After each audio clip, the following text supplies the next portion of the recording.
서울 강남의 한 요양병원 302호실. 희끄무레한 커튼 너머로 스며드는 아침 햇살이 침대 위의 작은 몸집을 비추고 있다. 이말순, 72살. 한때 두 아들을 위해 새벽부터 밤늦도록 일했던 그 억센 손은 이제 링거줄에 의지한 채 떨리고만 있다. 어머니, 오늘도 아들분들 연락 없으시네요. 간병인 김정순이 조심스럽게 말을 건넨다. 말순의 눈가에 주름이 더욱 깊어진다. 벌써 석 달째다. 두 아들이 마지막으로 얼굴을 비춘 게 말이다. 말순의 머릿속에는 50년 전 기억이 선명하게 떠오른다. 남편이 바람을 피워 집을 나간 그날 밤, 당시 10살이던 민호가 울며 물었다. 엄마, 아빠는 언제 와? 8살 준호는 엄마 치마를 붙잡고 놓지 않았다. 그때 말순은 단호하게 다짐했었다. 이 아이들만큼은 절대 버리지 않겠다.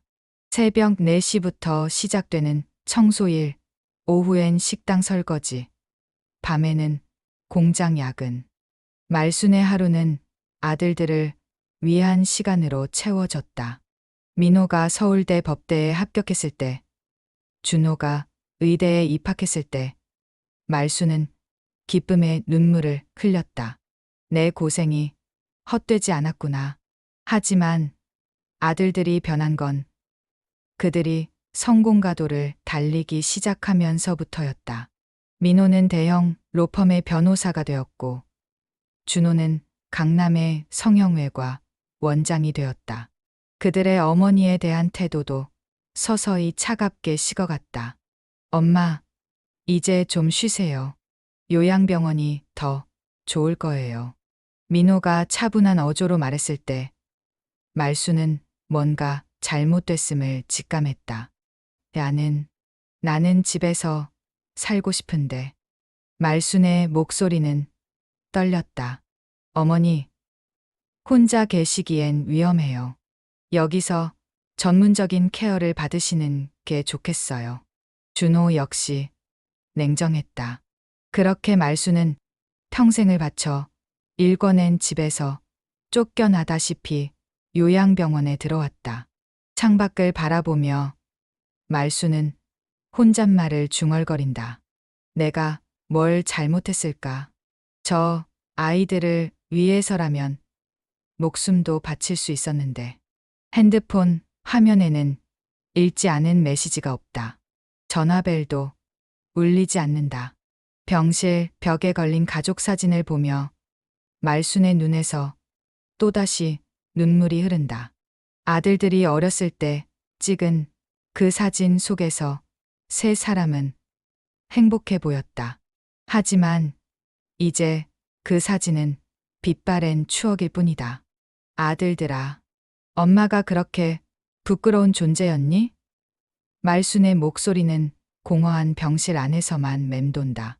바깥 세상에서는 아들들이 각자의 성공한 삶을 살아가고 있을 터인데 그들의 마음 한구석에는 어머니에 대한 기억이 남아있기나 할까.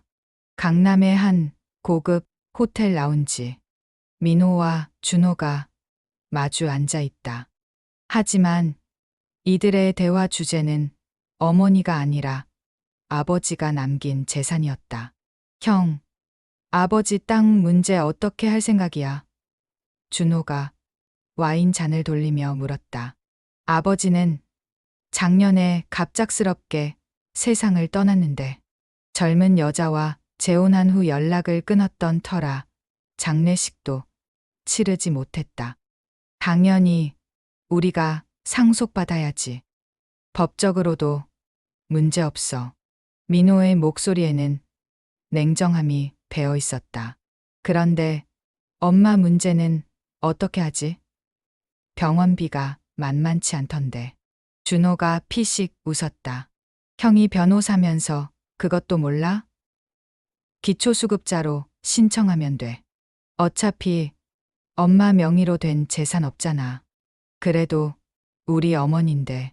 민호가 잠깐 머뭇거렸지만 곧 고개를 젓는다. 아니다. 이미 끝난 인생이야. 우리까지 망가질 필요는 없어. 바로 그때 민호의 아내 수경이 전화를 걸어왔다. 여보, 시어머니 간병인이 연락했는데 상태가 안 좋다고 해요. 한번 가보시는 게. 바쁘다고 해. 나중에. 민호는 간단히 끊어버린다. 준호 역시 비슷한 표정이다. 우리가 지금까지 얼마나 효도했는데 이제 좀 우리 인생 살아야지. 두 사람의 대화는 계속 이어진다. 아버지의 강남 땅을 어떻게 활용할지, 각자의 몫을 어떻게 나눌지에 대한 계산뿐이다. 어머니는 대화 주제에서조차 빠져 있다. 민호의 핸드폰에는 요양병원에서 온 미수신 전화가 여러 개 쌓여 있다. 하지만 그는 확인조차 하지 않는다. 아, 그리고 준호야. 엄마 문제로는 더 이상 나한테 연락하지 마. 우리 각자 알아서 처리하자. 준호도 고개를 끄덕인다. 그래, 형. 어차피 오래 못 버티실 테니까 기다리는 게 낫지. 냉혹한 말이지만 두 사람의 표정에는 죄책감 따위는 찾아볼 수 없다. 같은 시각 요양병원에서는 말순이 혼자 저녁을 먹고 있다. 죽도 제대로 넘어가지 않는다. 간병인이 다가와 조심스럽게 말한다. 어머니, 아드님들께 다시 연락드릴까요? 아니야. 바쁘실 거야. 말수는 고개를 젓지만 그녀의 눈에는 깊은 서러움이 배어 있다. 창밖으로 석양이 지고 있다.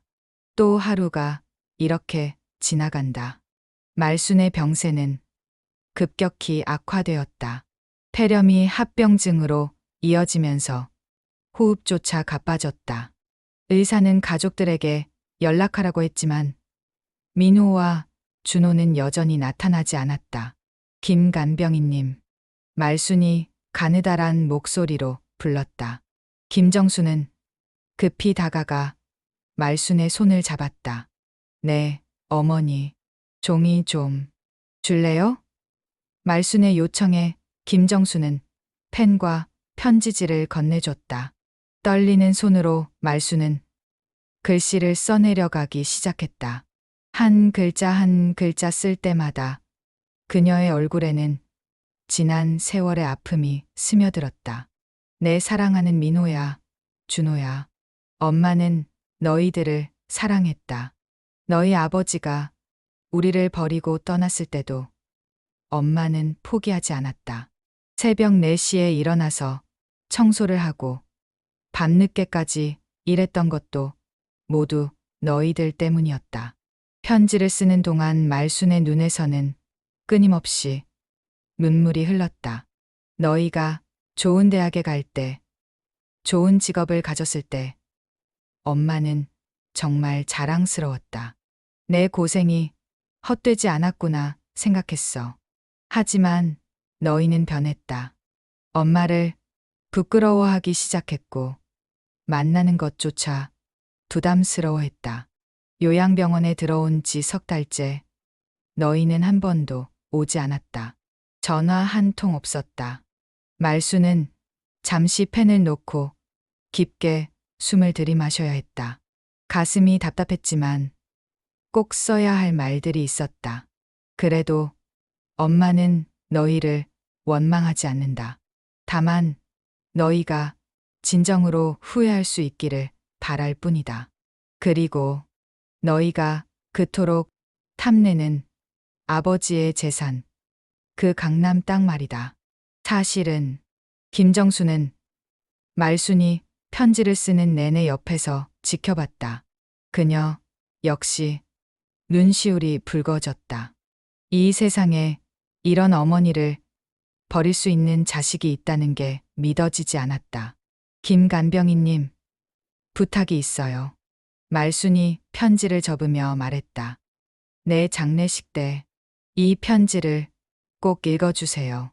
조문객들이 모두 모인 자리에서요. 어머니, 왜 그런 말씀을?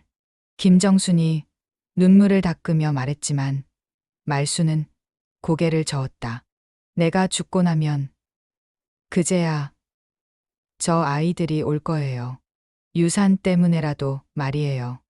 그때 이 편지를 읽어주세요. 꼭이요.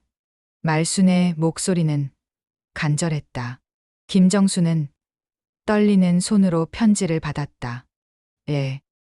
어머니, 약속드릴게요. 그날 밤, 말순은 마지막 기력을 다해 창밖을 바라봤다. 별들이 반짝이고 있었다. 민호야, 준호야, 엄마는 끝까지 너희를 사랑했단다. 다음 날 새벽, 이말순은 조용히 눈을 감았다. 아무도 지켜보지 않는 쓸쓸한 죽음이었다.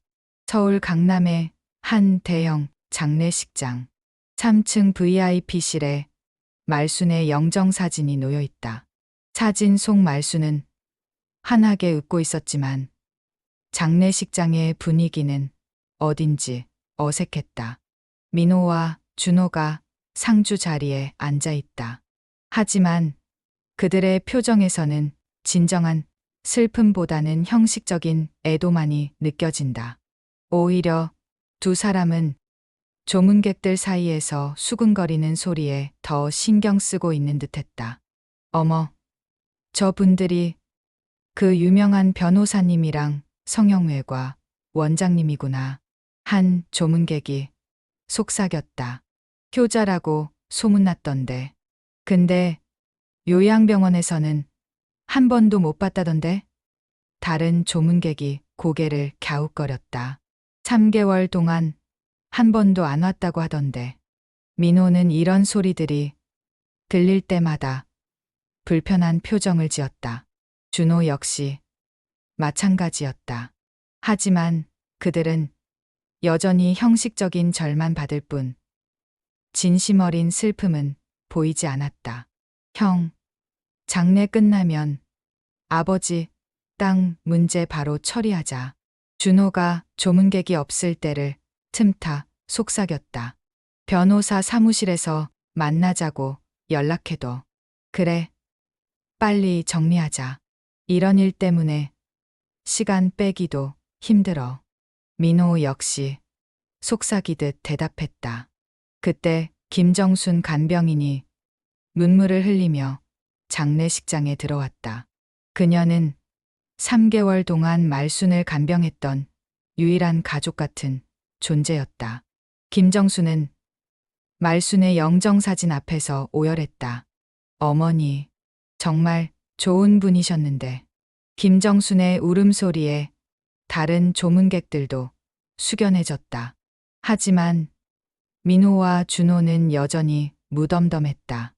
민호의 아내 수경이 가가와 남편의 귀에 속삭였다. 여보, 저 간병인 왜 저렇게 우는 거야? 좀 이상하지 않아? 신경 쓰지 마. 어차피 돈 받고 일한 사람이야. 민호의 대답은 차가웠다.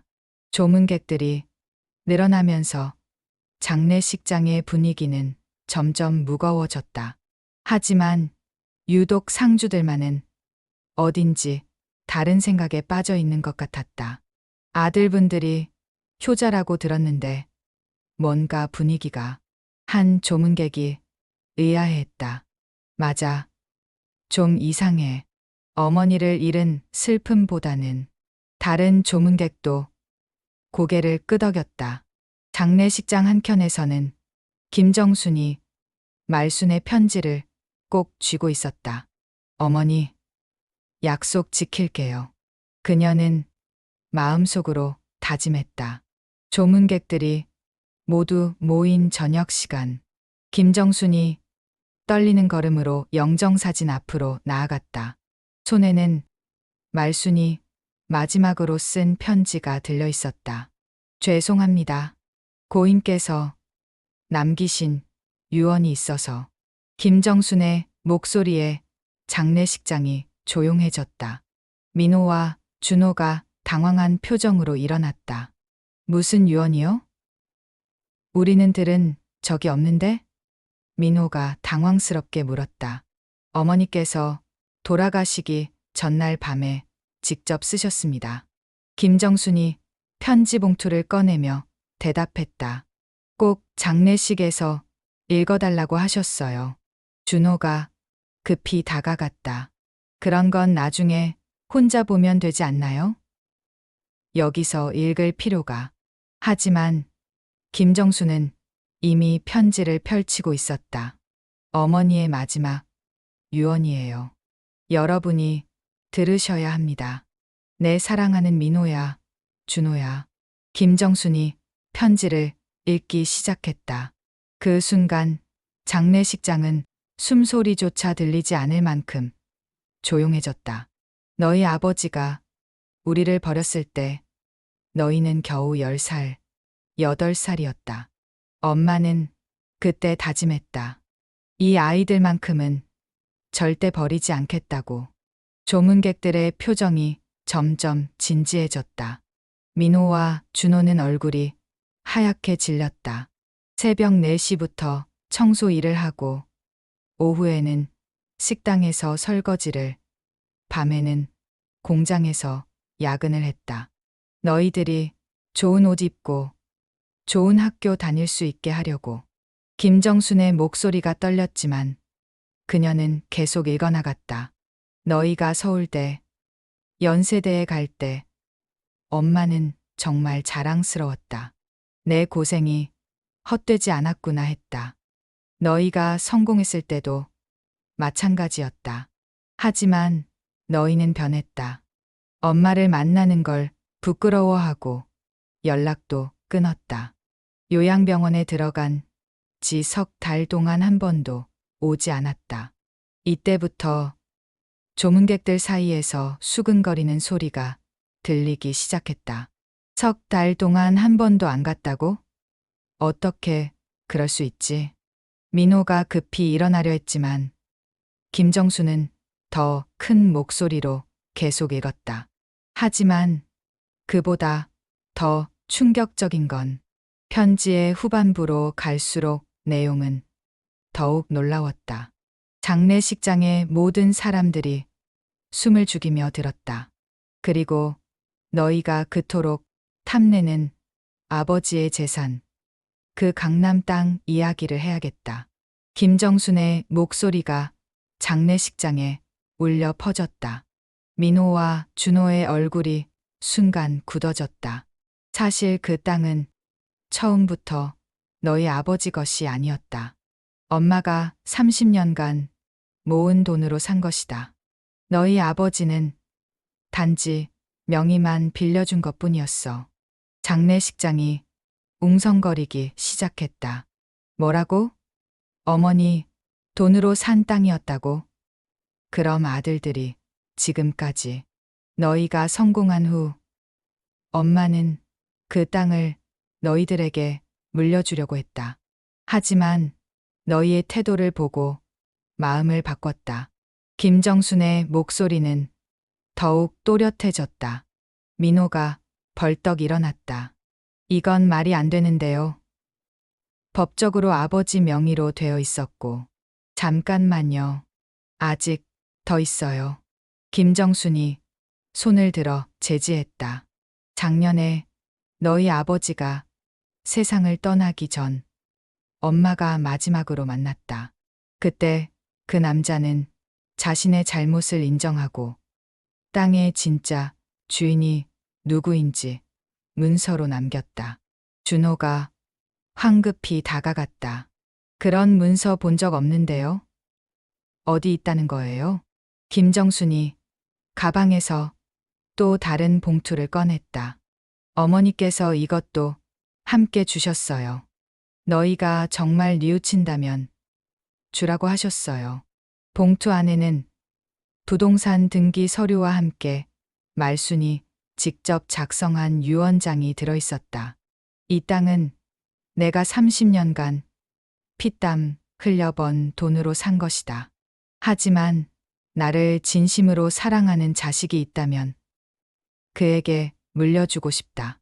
그런데 김정순이 다음 페이지를 넘겼다. 너희가 요양병원에 한 번도 오지 않은 걸 보고 어머니는 마지막 결정을 내리셨다. 조문객들이 숨을 죽이며 기다렸다. 민호와 준호는 창백한 얼굴로 서 있었다.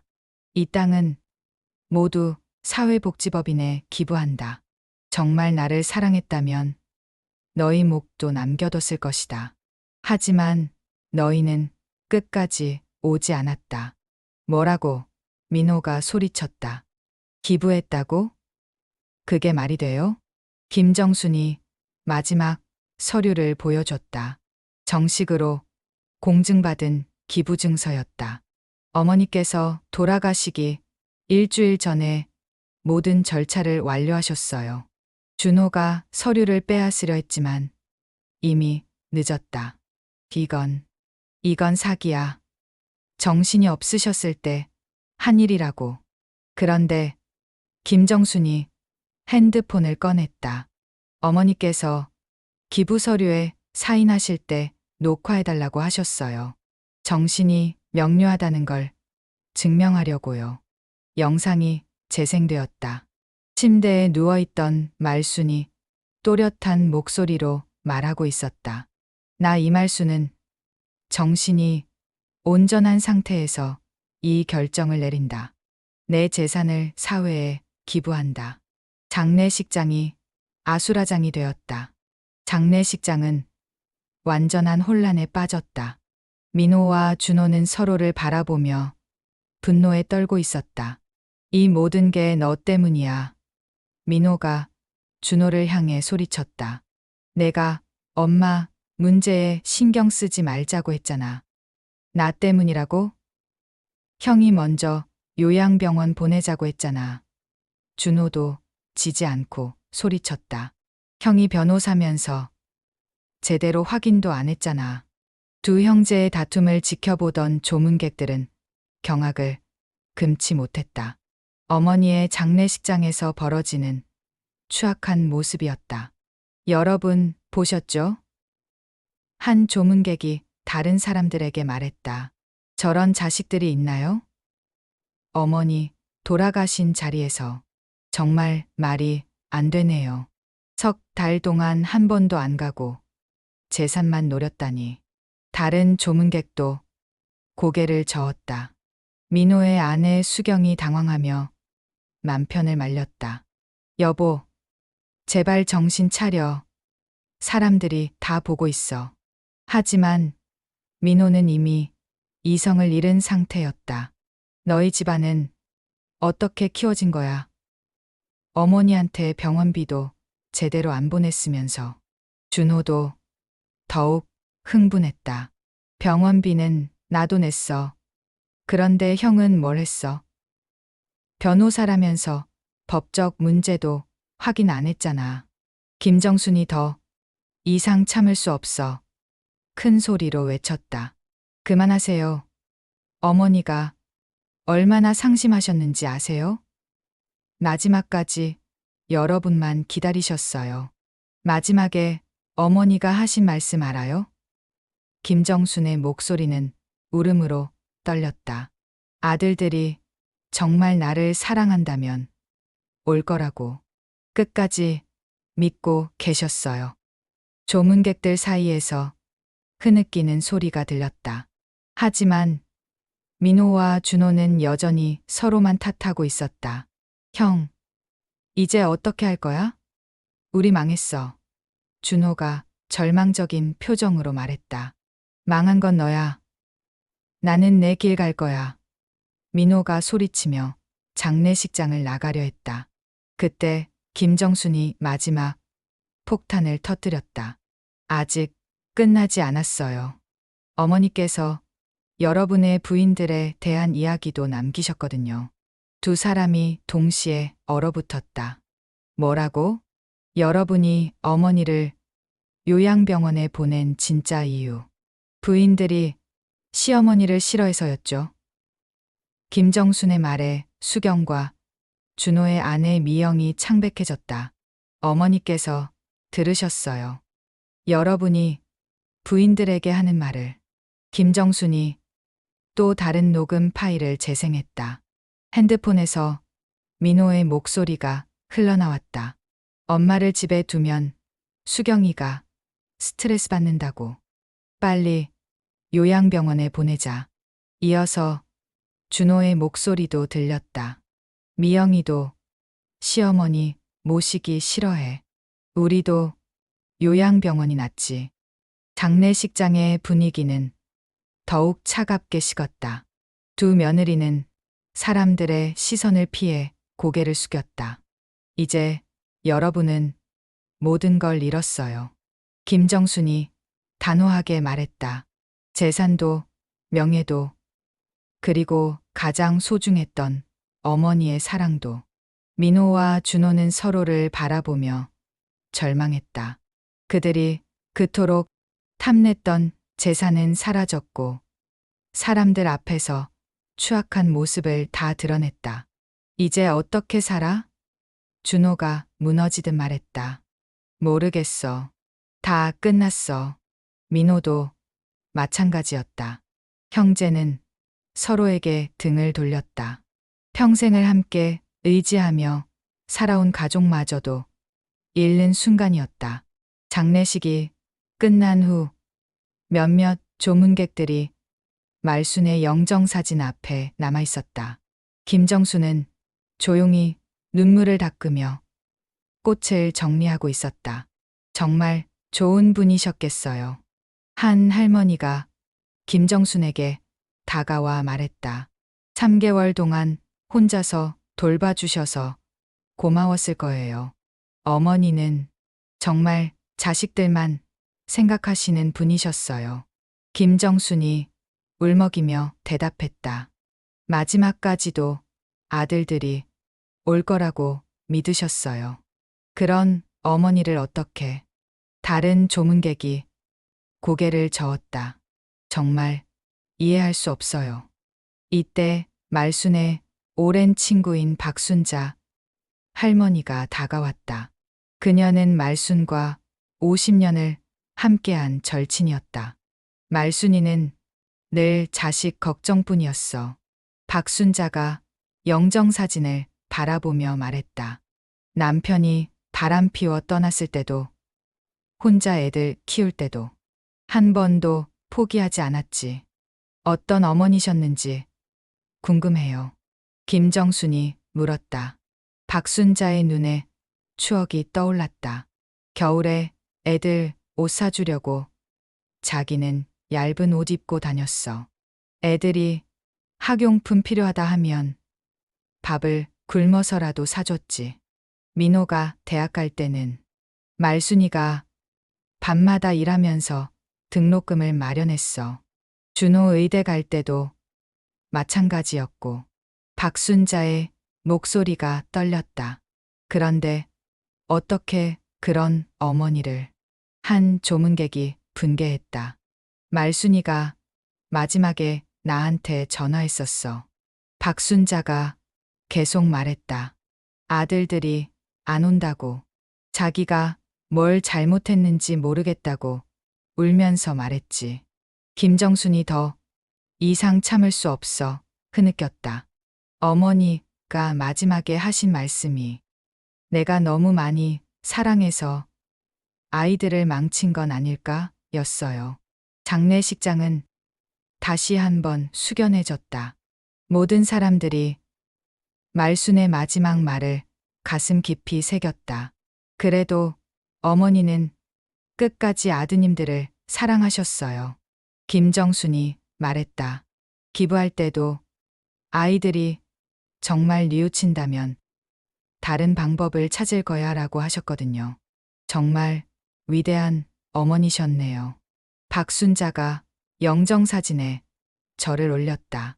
말순아, 이제 편히 쉬어. 내가 평생 사랑했던 그 아이들이 언젠가는 깨달을 거야. 조문객들이 하나둘씩 떠나고 장례식장이 조용해졌다. 김정수는 마지막으로 말순의 영정사진을 바라봤다. 어머니, 약속 지켰어요. 이제 편히 가세요. 김정순이 마지막 인사를 건넸다. 하지만 그때 장례식장 밖에서 누군가가 지켜보고 있었다.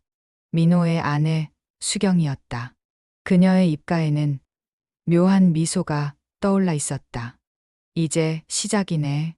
수경이 혼잣말을 중얼거렸다. 시어머니, 재산은 날아갔지만 우리 남편 것은 따로 있으니까. 수경의 눈에는 어둠이 깃들어 있었다. 마치 또 다른 계획을 세우는 듯한 표정이었다. 이 모든 비극이 끝난 줄 알았지만 새로운 갈등의 씨앗이 싹트고 있었다. 카메라는 말순의 환한 미소가 담긴 영정사진을 비추며 천천히 화면을 어둡게 만들어간다. 하지만 구석에서 수경의 불길한 웃음은 계속되고 있었다. 그리고 화면이 완전히 어두워지기 직전 자막이 떠올랐다. 진정한 사랑은 조건이 없다. 하지만 그 사랑을 받을 자격이 있는지는 스스로 판단해야 한다. 더 많은 사람들에게 전해질 수 있도록 좋아요 버튼 꾹 눌러주시고 구독과 알림 설정도 잊지 마세요. 여러분의 관심과 사랑이 더 좋은 콘텐츠를 만드는 원동력이 됩니다. 다음에도 더 감동적이고 의미 있는 이야기로 찾아뵙겠습니다. 감사합니다.